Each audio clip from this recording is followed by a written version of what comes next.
Okay, it's I think it's about 9 a.m. It is Tuesday morning, October 15th or 16th. I am at home in our new house that I love so much. That's a little look at our new place. I am getting ready to make another juice. Amy and the kids have left. Make sure I'm not covering up my speaker here, microphone. Amy and the kids have left to work and school. I'm in the process of getting the business started from home. Just left the office in Topeka because it was going crazy. Finished a year there, went insane. And I just have a concept I'd like to get out. Kind of, it's around the book and a lesson. My book, You Live in a Bubble, Don't You Know? For the kids, and it's a concept about the bubble idea and being able to explain to kids about cursing language. We've recently given our kids permission to curse if they wanted to use mild cuss words and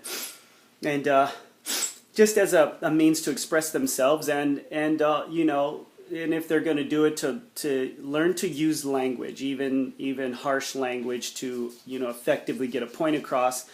And we've noticed that they simply really don't bother to use the language, which I find very, very commendable to both of them. I'm sure that every now and then outside that they do, but that's okay. But the concept is I got to keep going here and get on with my day. But briefly, I want to make a note to myself, which is the concept that when you curse and you walk around and if you think that cursing makes you more, if you're more after you walk around cursing the F word and the B word and this and that, and suddenly you're more with the ability to curse, then the first thing is that you have a misguided understanding of not good, not bad necessarily, but definitely misguided understanding of what being more means. And that should be explained to you by someone, about, if you say that word and you can say it more and more, and suddenly you're walking around as though you were more than you were yesterday because today you're saying these words a lot. First somebody needs to explain to you the definition of self-worth and negative energy self-worth and what that can do for you or to you. Second thing is that the understanding about explaining to kids the understanding that when you spit, that's like literally walking around spitting loogies at and towards everything and everyone that you say the word to, or things that you say the word about. It's just like walking around your world, go and spitting. Fuck, bitch. You think you're labeling that thing. All you're really doing is polluting your world. You're polluting the inside of your own bubble. That word has an energy that sticks. But it doesn't stick where you think it sticks. It does not stick on the energy or the thing that you're saying it to. It doesn't stick there. It stops on the inside of your bubble. The sound continues to go out. Everybody hears that, but if you could call somebody a bitch 100 times, and when they walk away, they're not necessarily carrying around all of that stuff on them. You didn't place it on them, but every one of them, every 100 times, is sitting on the inside of your bubble as a loogie, as a big, nasty spit, venom spit that you thought you were spitting on someone else. Now, as you walk around in the world and people look at you from their bubble, you're walking around inside of an egg, inside of an egg of energy.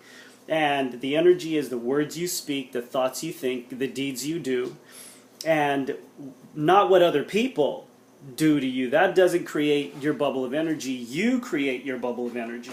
And that...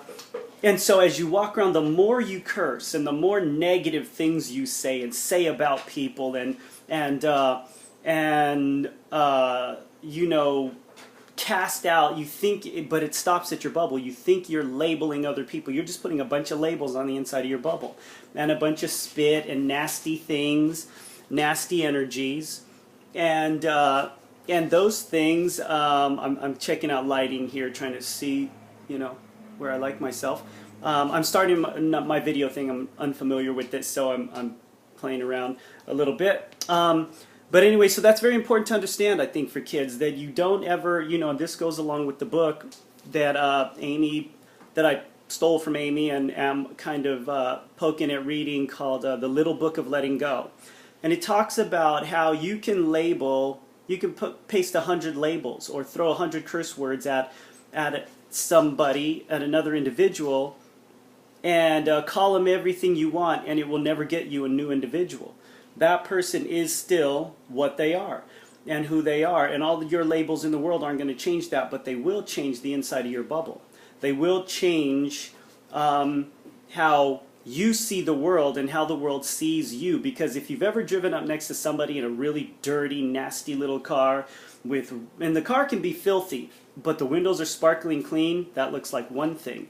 Even in a nice car, you can drive somebody's got a beautiful car, they have a Cadillac of a body or nice clothes, and so it's a Cadillac or it's a something really nice, and you know, if you pulled up to them and their car was sparkling clean, so their clothes are wonderfully clean, and you look at them and they seem to be a person with a lot of money, so that looks like that's equivalent to a nice car, but the windows are filthy. And I don't mean from the outside, like mud. I mean from the inside, like fingerprints, and their baby's been licking them, and they got 7 dirty kids in there with filthy hands, lick the window and rub their hands all over, and they never clean those windows.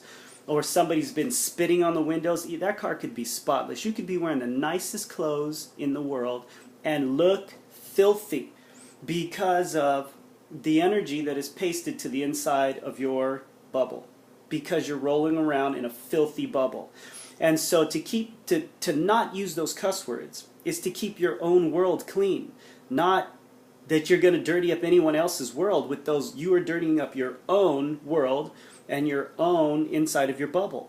And so it's very important with your language to understand that, and even your thoughts, and they stop on the inside of your bubble. They never leave the outside of your bubble. You're casting, you think you're throwing them out into the world, walking around throwing this over there and throwing that over there. You're not. You're throwing them against the window. The sound travels outside of your bubble and people hear you, but when you leave, it's on the inside of your windows, not on the outside of theirs. You never dirty up anyone else's bubble with foul language. You never do. That's a very interesting point. Or negative language or gossiping, it all stops on the inside of your bubble. You walk around carrying that energy, not them.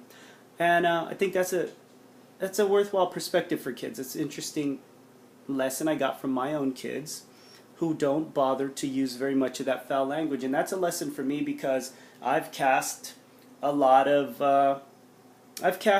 those things myself, not realizing why people seem to look at me the way I do, or why my bubble is carrying a certain energy, why I seem to get a certain reaction from people all the time, because I walk around with a lot of, I think I'm saying this nasty crap to you in private, you know, these mean words or whatever, they're all over the inside of my bubble. So when I walk out into public and start trying to be Mr. Nice Guy, and people aren't really feeling me, it's because I filthied up my own bubble, and I haven't bothered to apologize by apologizing, asking forgiveness, making amends, doing light work, meditating, clean. That's cleaning house. Get in there with the forgiveness cloth and clean off your bubble. Forgive yourself, forgive them, apologize, make amends.